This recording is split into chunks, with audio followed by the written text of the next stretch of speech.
It's the grand final of ESEA Season 12, Classic Mix-Up, Leviathan Gaming. Mix-Up are on track to an unbeaten season, and the only people who can stop them, LG and their star down man, Grant Banny Vincent. Map 1, Process.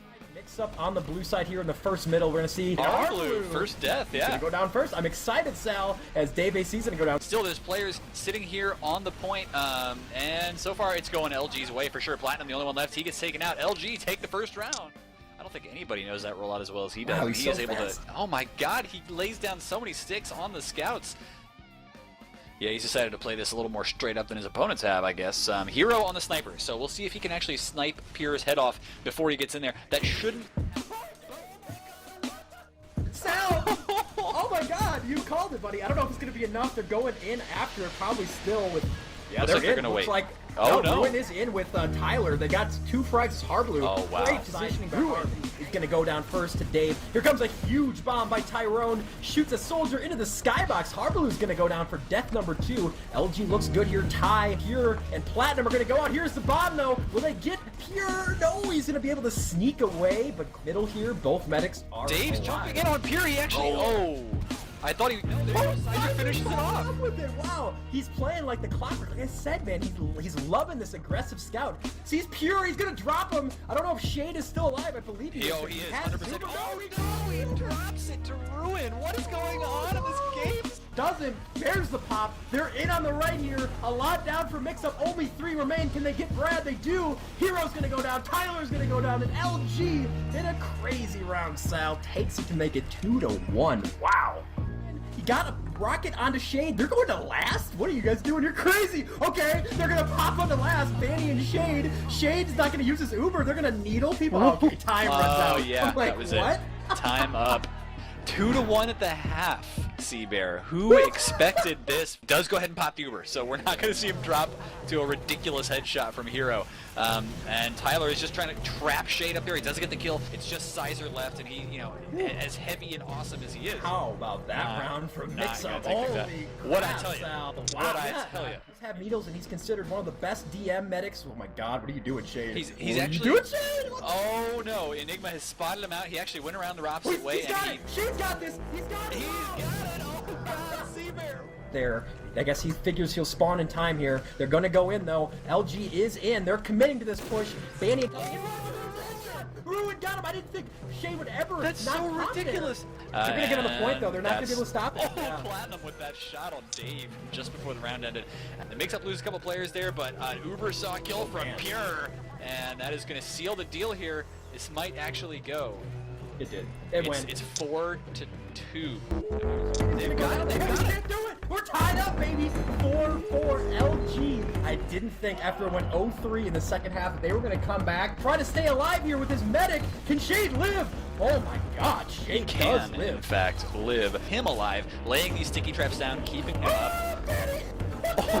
Oh no, Shady in trouble. Ruin is on him right now, and oh, he manages to save him. Dave coming in with the kill. At this point, it's one of those you can't win, can lose situations. Banny with a huge pipe across the entire point. Harblue cleans up Shade though. Huge. I don't know. They might have just dropped it right here. 2 players just spawned. It's a They double both heavy. heavy. How does that even? That's not allowed. One heavy walks out, but it's gonna be too late. Enigma's on the point, and he gets the capture. Undefeated season for Classic Mix-Up, and you owe me $5. This defeat would be crushing for all of Leviathan Gaming. For the team demo, Banny, it wasn't his first, it wouldn't be his last, but he was determined to take Mixup's place to the top, whatever the cost. Well, the story of Banny's rise to the top starts in Bellevue, Washington. Grant grew up playing games competitively from the start, entering tournaments in universally revered games like Serious Sam 2 and the lesser known Unreal Tournament. He eventually moved on to COD, into which he would sink nearly 10 hours daily while still in middle school. But around 2007, he started getting bored of COD games and decided to take a break from competitive gaming. This break was short-lived, as when he got his hands on a pre-order copy of the Orange Box, TF2 became his new passion. I originally actually was attracted to TF2 because it gave me a casual and silly escape from the competitive grind I was caught up in with COD. Eventually, my competitive nature took over, and I found myself hooked on that side of the game. Soon enough, he was taking on the best teams in the game, But even the biggest tournaments in TF2 are comparatively small, so why is Banny putting in so much work into TF2? To an outside view, it might seem insane that it manages to stay relevant, but to anyone who plays the game, it's easy to see why. The entire thing was designed to stand the test of time.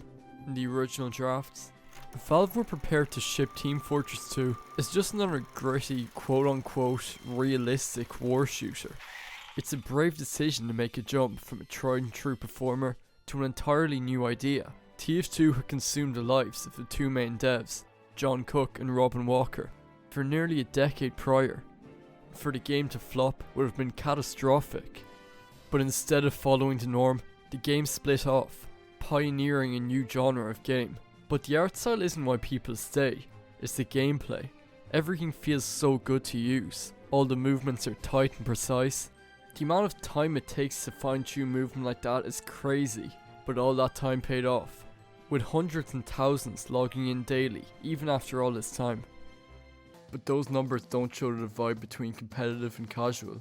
Basically everyone plays the game in a casual setting, goofing off and being friendly in 2-Fort.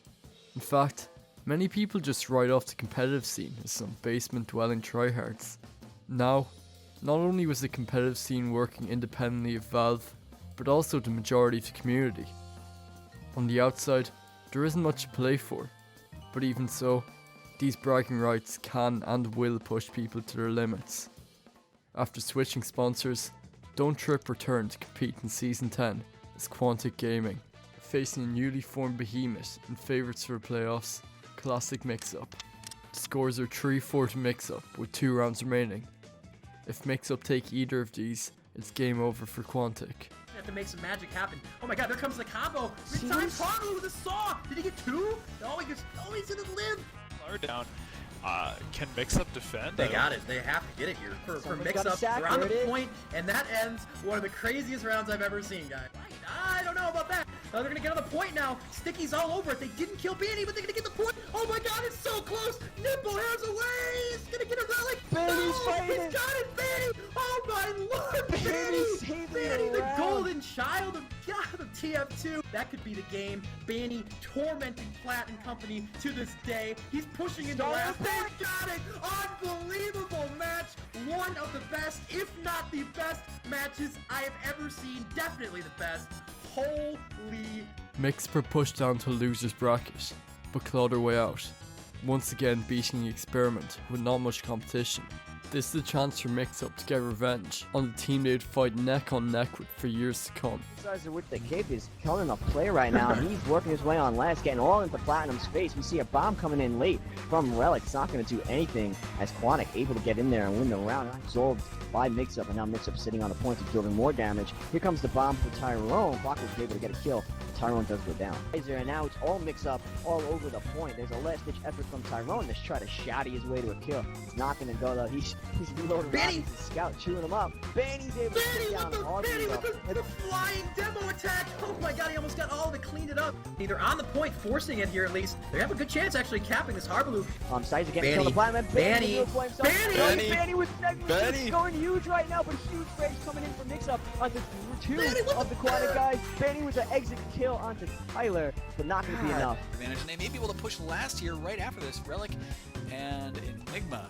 He's going straight for last year. Nobody's there to stop him right now. That might be it. That is it. Classic Mixup brings it to a final set, a final best of 3. I don't think this looks good at all for Quantic. They're going to have to wipe them here somehow. Fire. They need it. Last. It's a stick. Is it Relic on last to Tyler? They stuck around. Now 7 seconds. All of them spawning in now 5 seconds. Now there's only Banny and the medic up. CB does not have Ruben. You can expect Quantic to come in. Banny's got to put the entire land on his shoulders right now. With any semblance to try to defend this. He goes down, and that's it, Seabear. They're going to have a cap Mix-Up. That's it.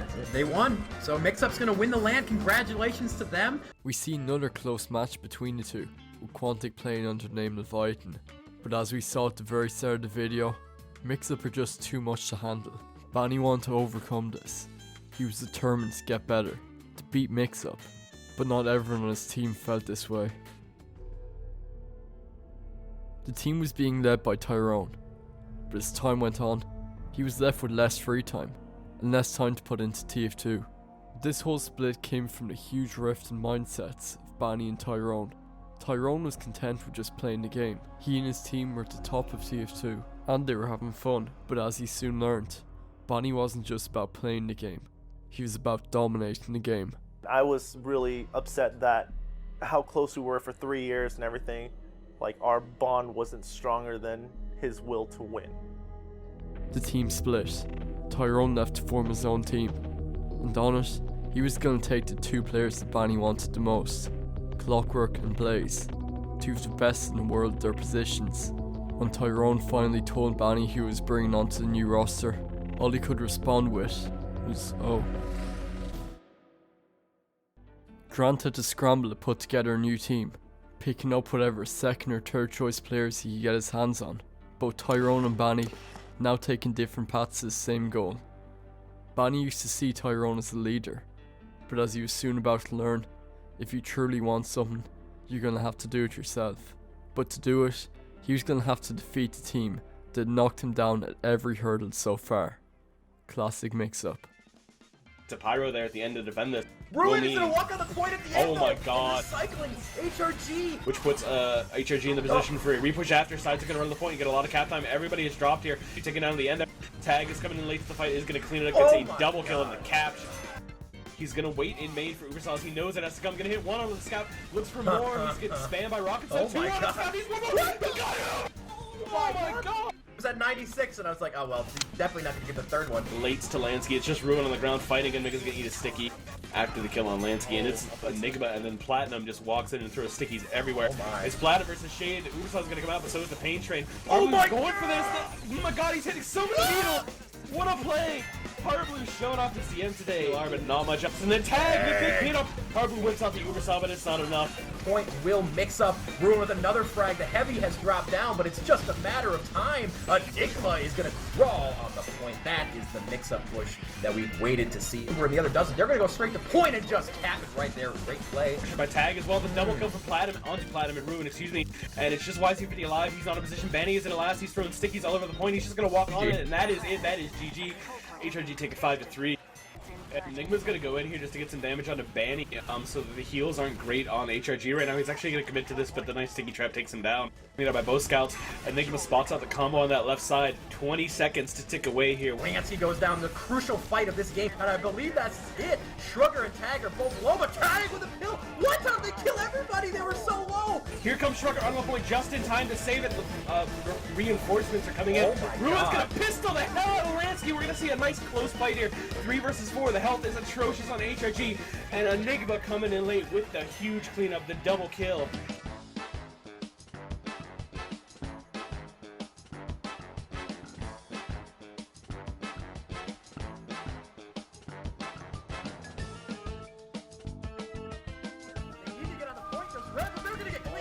Only Platinum remains. Is this it? Is this GG? It is. GG goes HRG.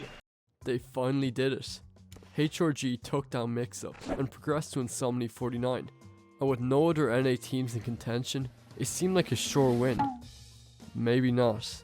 Bani learned that even with all of his work, all these victories, he still wasn't the best.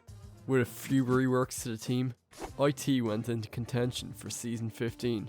They went unbeaten in regular season, even taking out Mix-Up in the upper final. But as we've seen so many times before, it seemed like no matter what Grant did, he would always fall at the last hurdle. No matter how secured victory seemed to be, something had to change. Shortly after another devastating loss, Grant was approached by a former teammate, world-class medic Shade. His proposition, creating an NA super team, and so another team was formed, the now famous Froyotech. With an all-star roster, the newly formed team dominated from the get-go. It was set out to be the best team to ever play the game, and it was. An unbeaten season heading on to I-52, and as expected, this is where Bani really started rising in prominence, and with that comes a lot of attention, both positive and negative. Around this time, he picked up streaming, and it really worked out for him, becoming one of the most popular streamers, let him take on TF2 full time, something no other competitive player could do. And as expected, this let him and Froyotech skyrocket past the competition, Putting yourself in this spotlight doesn't always work out perfectly. Bonnie was always a polarizing person, but having this much attention on him really didn't help. In other sports, total self-belief to the point of arrogance is encouraged. Arguably the best basketball player ever, Michael Jordan, was renowned for being competitive. He would scream at and yell commands at his teammates, yet this behaviour is praised thanks to his results. But it doesn't help in an entirely amateur league, where many players compete at a loss just out of love for the game. Some of this trash talking gets kinda out of hand, but that's not to say it isn't funny. You are a mentally idiot. Having such a dominant player and team in such a small tight-knit community meant it was really hard for other teams to come up. There was a stage that Froyotech were so dominant, they actually got banned from an alternate league. And while RGL brings up some decent points here, the entire concept of banning someone for being too good in a competitive game kinda seems stupid. Even so, it demonstrates a wider feeling of community. And look, I'm not saying this isn't warranted. Grant has quite a few questionable moments. His quote-unquote rivalry with Thalash comes to mind. Here's a little rundown. Bonnie is streaming drunk, and Thalash joins the stream. They start doing some shit talking, which soon escalates into much more than that. And then when you lose, come back to my chat and then I want you to type this exact phrase. I'm sorry, I'm not good. I apologize for my ego. Please forgive me. I'm just European. More Europeans join. They call out Bonnie for his ego and how he's a bad figurehead for TF2. Bonnie calls him out for being bad at video game. But behind all the regular shit talking, we learn a bit more about Bonnie's mindset. Problem that you have is that you prioritize someone's personality over whether they're good or not. Prioritize people that can play multiple classes, but I also prioritize results. And conveniently, soon after this game, they meet at LAN. And then Full tilt are trying to keep them off Paddy. He's meeting them head on their hardest. They're so weak. Everyone's weak. Mike with the rockets. Is this going to be Froyo? Yes. I think It's going to be full tilt to take it. 3-2. Wow. Look at that one. They secure their spot in the grand final. Europeans rejoice, because for some reason there's a big rivalry between NA6s and EU6s, splitting the game even more.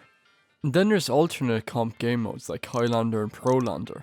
The game splinters into more groups, making it harder for new players to join. It also made it much harder for Valve to support the game. When they went to add comp into TF2, they discussed options with top competitive players at the time, without a doubt including Bonnie. And when the mode finally came out, it was a complete mess. In trying to satisfy both casual and competitive players, they achieved neither. Some took this out on Valve, some took this out on the competitive scene as a whole, but a lot took it out on Bonnie, because to the majority, Bonnie symbolised competitive, for better and for worse. But most of this hate seems to just come down to Bonnie's philosophy of win at any cost, and his determination to follow through with it. But yeah, there's other reasons. In the last 2 years, no European has those results. Isn't that fucking hilarious?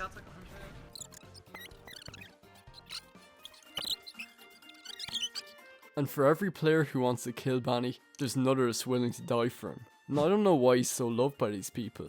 Maybe it's his personality, maybe it's because he's one of the biggest competitive figures in the game, but I think it's because he's one of the few big contenders that didn't leave to Overwatch. I'm guessing most of you have already heard about Overwatch, but I'll give you a quick rundown of the story. If you already know this, don't worry, like I said, it'll be quick. When Overwatch dropped in 2016, it started taking over a genre that TF2 started and was dominating. Most of its success came from its competitive nature. Every game was organised and serious. The TF team saw this and tried to implement it into TF2, disregarding the silly, casual playstyle that most people had. The update dropped and it was horrible. Matchmaking didn't work, tons of meme weapons got nerfed, and they even dropped quick play. But all of these changes mark one thing: the game was getting more competitive. And most people didn't like that. So who better to take their anger out on than the people who wanted the game competitive? And as the best comp player, Bonnie received the brunt of this backlash. And while all of this was happening, we saw the release of Comp players had an easy route to go to find a game with similar mechanics, a small skill ceiling and huge payouts. But as the captain of the sinking ship that was TF2, Bani refused to leave. And even without much knowledge of TF2, Overwatch, or even gaming for that matter, you gotta respect that. Back when Overwatch came out, a lot of people migrated from TF2 and a lot of people knew this guy and they would always talk about him. All the people that migrated from TF2 to Overwatch, right? And I played Overwatch and a lot of his friends became pros and were like highly paid in the pro scene, right? And you know, this guy still exists or whatever. And now Overwatch is over, died down and moving on into the next thing. And this dude still playing TF2. Hey, man, dude, I respect it, man. I respect it. Bani and his team went through next playoffs unbeaten, and after another season of domination, I-55 was their big chance for successive I-Series wins. That, along with it being the biggest prize pool for a TF2 tournament since 2008, all eyes were on Froyotech and Nerd Rage, heading on to map 1, Sunshine. We are going live with CP Sunshine. It's Nerd Rage versus Froyotech. Banny and Clockwork though, and they are cleaning everybody up here. That is going to be the first round over to Froyotech. With round 1 only lasting 108 seconds, you'd think this was just going to be another Froyotech roll. Then... shit wrong. So there was 3 players there, and the sentry gun. Here come Nerd Rage for the golden cap, and they won. That is unreal, man. Nerd Rage take map 1, and Froyotech have to respond. After a pretty close first round, Froyotech returned to their dominant form.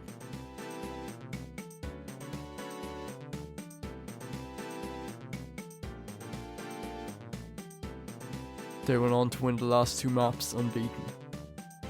Considered after 2 World Championships in a row the best team to ever play this game. The only team to ever defend their World Championship title at an I-Series. Can anybody beat them? I thought... Hey there guys, Jimmy from Glassy Gaming here, and if you haven't heard already, there's some bad news, or possibly good news depending on how you look at it, for the TF2 competitive scene. Unfortunately, Froyotech, basically the best team in the world at the moment, or previously, has disbanded. The most dominant team TF2 had ever witnessed had just fell apart. What happened? Will I present to you? Nah, there's more to it than that. Lansky drops TF2 around June 2015, and after a few roster switches, his replacement is Ash, a young soldier prospect who soon switched with Bani to play Scout, and all that witnesses tell the story. After Lansky left, we picked up a guy named Ash. He's a really good player. He has amazing aim and DM, but he's just a really difficult teammate to work with for me. From the start, I knew like if anything was going to go wrong, it was going to be like a catastrophic event. I think it all culminated. We were on Sunshine, the playoffs, and the whole time we were like trying to set up these plays of like suiciding out to the point to switch. Carter just kept getting picked. Like Ash just got picked over and over again, and like Shade and Banny, I remember specifically got like really like annoyed, and they got into like a little like I think Carter said he was gonna mute Banny, and then like Banny just kind of cut him on the spot. I saw him as like excluding himself, so I was like, if you're gonna do that, then we're gonna get you off the roster. You're not playing anymore. Mid-match, Ash was removed, and he went and gave a quick interview with Team Fortress TV, and they put up an article. If you could have just put their differences aside, we definitely would have won, because Ash is an amazing player, and you know there was no problem with the team performance. But it just really goes to show like he had, that's just his personality now. Like Banny, just no bullshit. Shortly after we lost, I had everybody on the team just stay in our mumble, and we just went down the line. I was like, all right, who wants to commit for next season? And literally every player is like, no, no, no, no, no. There was just me left, and I decided that I wasn't going to quit. I wasn't happy with the 3rd place finish. I was going to rebuild from the ground up. When making a team, Bani was finding it hard to find players who actually wanted to improve, to grow, to win. Eventually, he gave up on making a whole new team, and settled on picking up a few players from the already formed Strawberry Mangoes. After a few switch-ups to the roster, we got a whole new Froyotech team, fully remade. And by the way, to redeem himself after all this drama, Ash's great gesture was tweeting the N-word. People kept dropping TF2 to play other games that could financially support them, because TF2 tournaments have some historically meager prize pools. So much so that even top teams have to crowdfund the ability to compete overseas. Why is this? Usually game companies throw money at games with the hope they'll be picked up as an esport. Well, this all comes down to creators, the developers of Team Fortress 2, Valve, best known for Steam, practically revolutionising the games market. They've got a lot of creations under their belt, a lot of money coming in. Really, they don't need TF2, but that's not the only reason. To understand the main one, we have to look back at TF2. It's a casual game, with 9 classes, not to say what everyone's already said thousands of times, it's pretty damn good. But with 9 classes, you might wonder why all of these games have only had 6 players, and more so, only 4 unique classes. You see, the characters get grouped into 2 different sections, specialists and generalists. Generalists are, as the name suggests, generally applicable to any situation, and in fast-paced game modes like 5CP, where the front lines quickly switch from defense to offense to stalemate, you need to run classes that are applicable to any of those situations. Specialists are, on the other hand, amazing at what they do, but only really that. On a hard defense, you sometimes see teams running a heavy, engineer, or sometimes even a pyro. When there's a hard stalemate, teams sometimes try to sneak in a spy, drop the medic and get themselves an advantage. But outside of these niche situations, you don't see them get any playtime. While we can only speculate, it's said that's a big reason why Valve doesn't support competitive, but the game soldiers on, completely irreverent of the people who created it. They have to be, because they're on their own. But as we've learned from our little story here, if you really want something done, sometimes you gotta do it alone. With a sick jump, he doesn't have, oh my god, Cookie Jake just gets out of the skin of his team as well. Yup, goes down as well. Can't move, does get finished up by thalash. Cookie Jake, this was it. After being left in the dust by his own teammates, building and rebuilding his own team and organisation, Banny was getting a chance to prove himself as the greatest, and it was in Insomnia 63. Seven have a bit more of an advanced position this time around. Tiger's going to be sitting on the top as well. It's going to be Tiger draws first blood onto Eric. Disky's going to go in. Wants to go for the means boost. Is he going to get it? No, he just misses. So it's a good pop while the Uber comes through. That's going to play the point, and it's number 2. Oh, it looks like Am's going in, so Disky's going to be the one that's going to be flying forward. He's on the Cookie Jake. Does get the second rocket up, but it's not going to be enough damage. But they're doing a bit of work, and unfortunately, it's going to be a round for Froyotech. It sits at 2-1. 4 down low. Batty chases him down. And it's going to be, oh, got put in low. Got Boogler does die in response. Ams goes to the point, doing a lot of defensive work, doing a lot of damage. And it's going to be Froyotech. They're going to overpower the point being played. And it looks like everyone's going to collapse on it. But Kane is coming and doing fat damage. He's actually going to hold this. A beam is going to be on 31 HP. Cookie Jake is on 90%. They might have to kite this as much as possible to collapse on the point again. Tiger, thalash teaming up, getting some frags, but they are finally taken out by Banny. Thalash does fall. It's just Kane that's left alive.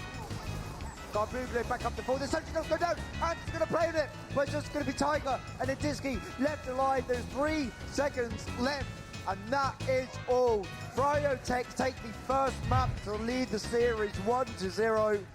Slamming 2 nerds to the ground. Goes through Sneaky, does take him out. The Uber is forced. When again onto they have full Uber advantage, but whilst they could do this, it maybe could go for the point plate. It looks like it's going to go for it. They're going to stand on it. And Disky's on it. It doesn't have the paint train. The collapse is going to come for it, but there is no response from Froyotech. I'm trying to hear what the code is saying. Banny go home. There's no overtime, and it looks like it will go to the golden cap. He's going to take a 1v1. He's going to fall to this. He does. Ams cleans it up. They're going to play the point. Is it going to be capped? And it is! They get the cap. Series tied.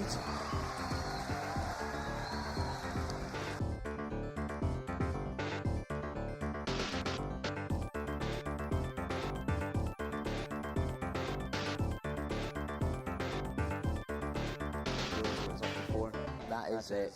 That is a very, very short map.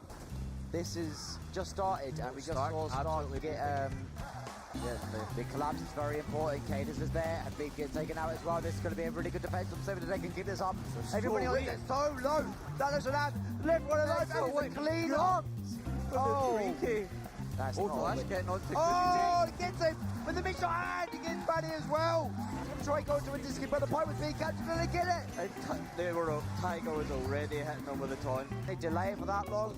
It does not look like they can, and that is a good response from Froyotech. Dog went in a little bit too soon. They do have extra time. They've got 40 seconds left. They're going to play the point. They're going to do it. Oh, look at Shane. He got it. Oh my God. Oh, what on earth? The off classes are out. There is 10 seconds to go. Oh wow. They do it! They get it! They get the round! 1 second on the clock! Oh my days!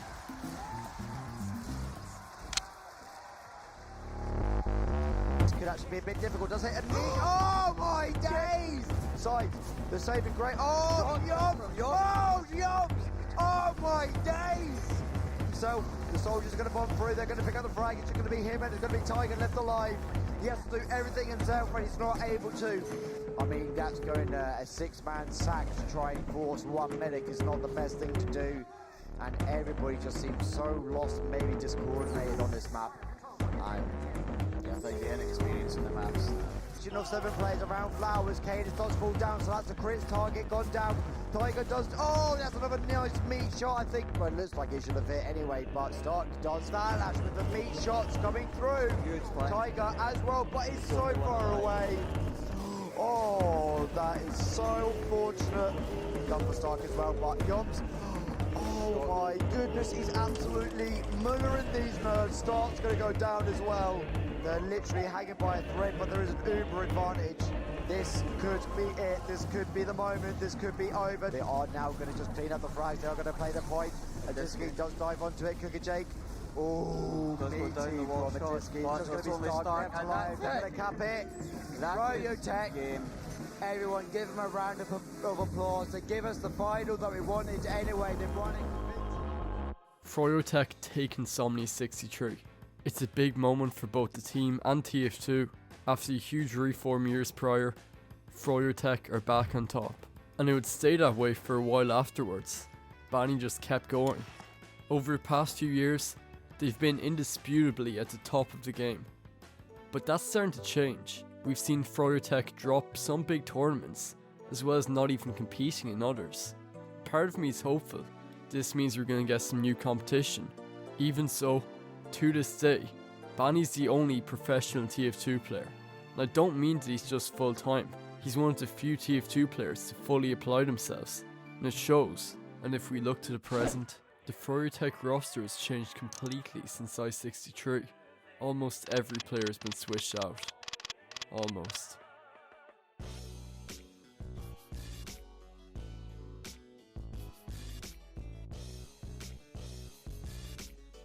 Thank you, good luck, and Boodaloop.